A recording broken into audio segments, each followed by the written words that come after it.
porque tenemos que ir a presentarla a ella porque ella se encuentra en nuestros estudios, nuestra compañera. Hola Mari, ¿cómo estás? Bien. Hoy que trajo un tema súper interesante, como siempre. Permiso. Ahí está. ¿Cómo estás, Mari? Muy ¿Todo bien, muy bien. Contenta porque empiezan las vacaciones de invierno. Ah, sí, vas a descansar un poco. Un poquito. Muy bien. ¿Y hoy de qué vamos a hablar? Hoy vamos a hablar de inteligencia emocional. Viste Qué que... importante. Sí, viste que venimos hablando de inteligencia, de cómo se desarrolla la inteligencia, sobre todo en la primera infancia. Bueno, no solo es la inteligencia a nivel cognitivo, sino que también hay una inteligencia que es muy importante para nuestra vida, para el desarrollo humano, que es la inteligencia emocional, ¿sí? Y que no hace tanto que se habla de ese tipo de inteligencia. No. Y bueno, lo que vamos a entender un poco es cómo hacer para que desde muy pequeñitos, los chicos, chiquititos, desarrollen esta gran capacidad para la vida, ¿sí? ¿Vamos a arrancar entonces? Sí, vamos a ver algunas plaquitas ver. porque tenemos mucha información. Primero definir qué es la inteligencia emocional, ¿sí? Pero ¿cómo se construye? Cómo se construye y para qué sirve, ¿no? Y en realidad la inteligencia emocional tiene que ver con esta capacidad para poder reconocer emociones, ¿sí?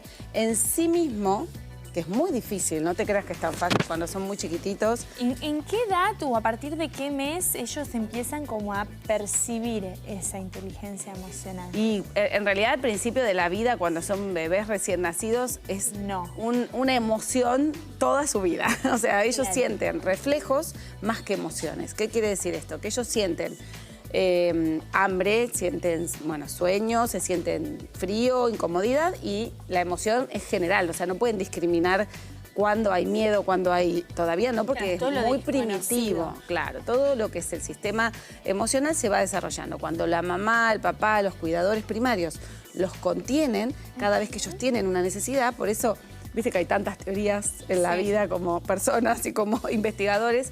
Bueno, ya se descartó esa teoría que hay que dejar llorar al bebé, como antes, viste que... Dicen, no, pero si llora y vos ya enseguida corres, va a seguir llorando. No, porque está demostrado que para que un chico, un bebé muy chiquitito, gestione sus emociones, necesita a un adulto que le dé la seguridad. Los chicos no tienen, neurobiológicamente hablando, la capacidad de autorregularse en las primeras etapas de su vida, sobre todo los primeros meses de vida. Requieren que otra persona, un adulto que ya tiene esa capacidad, los ayude a regularse. Entonces el papá, la mamá los calma. Claro, saber qué es la contención, el hecho de decir, me siento mal, estoy llorando, hay alguien que viene a sacarme una sonrisa, a abrazarme, a estar. Sí, tal cual, a demostrarle esa seguridad que ellos no tienen en el momento que, bueno, como te decía, es un reflejo, una sensación interna que produce esa necesidad. Y ahí van empezando de a poquito a construir las emociones, porque cuando ese bebé está angustiado y la mamá y el papá lo contienen, lo calman, le hablan con una voz dulce, amorosa y contenedora, ese bebé va entendiendo cómo es ese mundo social, cómo es también el día de mañana. Ellos van a lograr hacer lo mismo con sus pares, con sus hermanos, con los animales. Es el espejo que hablábamos, pero ahora más atrás. Exactamente. La verdad que hay chicos que tienen mejor capacidad de desarrollo emocional, que lo hacen naturalmente, que justo la semana pasada tuvimos una invitada que hablaba de los niños esponjas. Exacto. Esos nenes que son tan naturalmente, o sea, como que nacen con esa capacidad, pero bueno, son los menos. En general, lo que hay que hacer es ayudarlos. La mayoría, te diría, todas las personas podemos desarrollar esas capacidades, pero tenemos que tener experiencias positivas para que eso suceda. Cuando vos vivís en un mundo o un mundo cercano, que es tu casa, que es lo primero, cotidianamente estás viviendo situaciones de estrés, situaciones de inestabilidad, de inseguridad, es muy probable que ese sistema de desarrollo de gestión emocional esté como interrumpido, ¿sí? No digo que no lo puedan hacer, pero va a ser una persona quizás muy vulnerable, muy hipersensible. Lamentablemente existen muchas familias que no tienen una buena crianza. Y son características que después te van quedando para toda la vida. O sea, una persona sensible, una persona enojona, una persona por ahí alegre, si nos vamos al otro extremo, son características que vas construyendo cuando sos bebé. Claro, y si bien no vamos a profundizar, pero bueno, sí hay algo que tiene que ver con la genética que vos traés cuando nacés, que es el carácter, pero la personalidad se construye.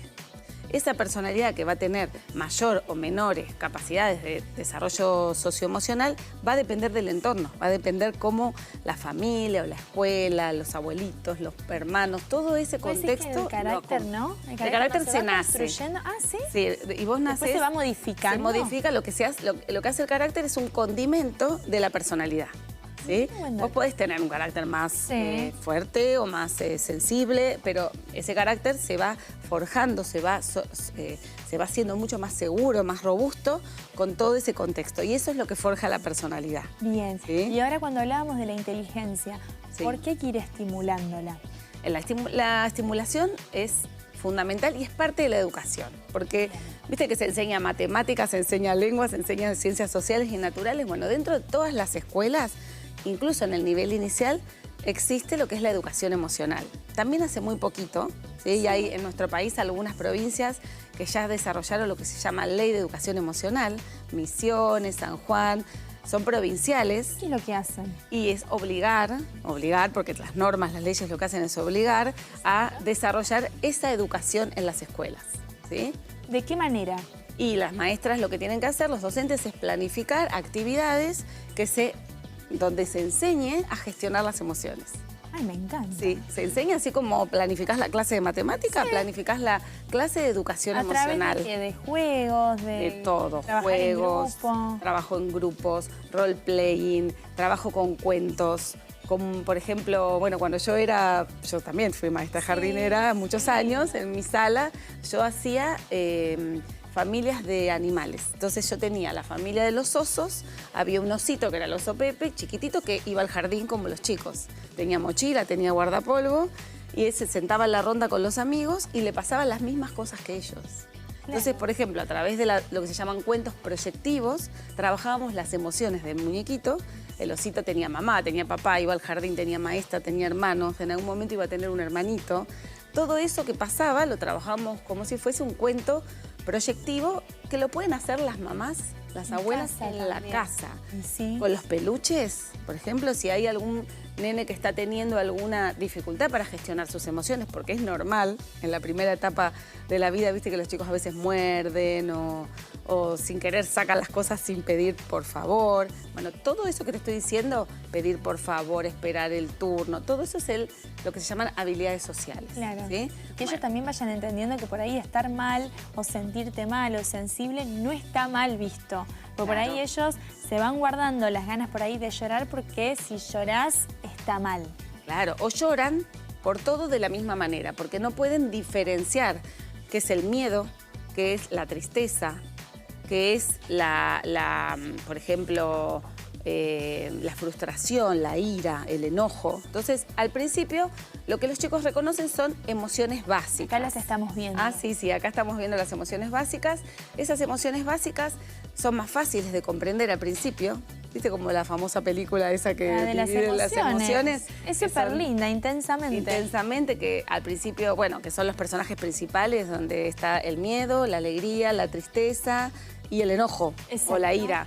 Bueno, es muy importante trabajar primero esas emociones básicas. El asco también está, ¿sí? Que es una emoción de supervivencia. ¿Recomendás ver esa peli como para entender este tema? Sí, no con nenes tan chiquititos, quizás algún clip se puede sacar de la película, porque todo el contexto que tiene que ver con una nena adolescente, un nene chiquitito no lo va a comprender. No lo va a entender, bien. Y sí, es importante primero trabajar esas emociones básicas. Hay un montón de material para trabajarlo con por ejemplo, hay un famoso personaje que es el monstruo de los colores, ¿sí? Los chicos con los colores entienden la analogía con la emoción. ¿Viste? El rojo con el enojo, claro. El verde con un poco la paz, la alegría, la tranquilidad, el amarillo con la alegría, la diversión. Sí, exacto. Y con eso podés trabajar, con los colores, con personajes, con muñecos, con cuentos.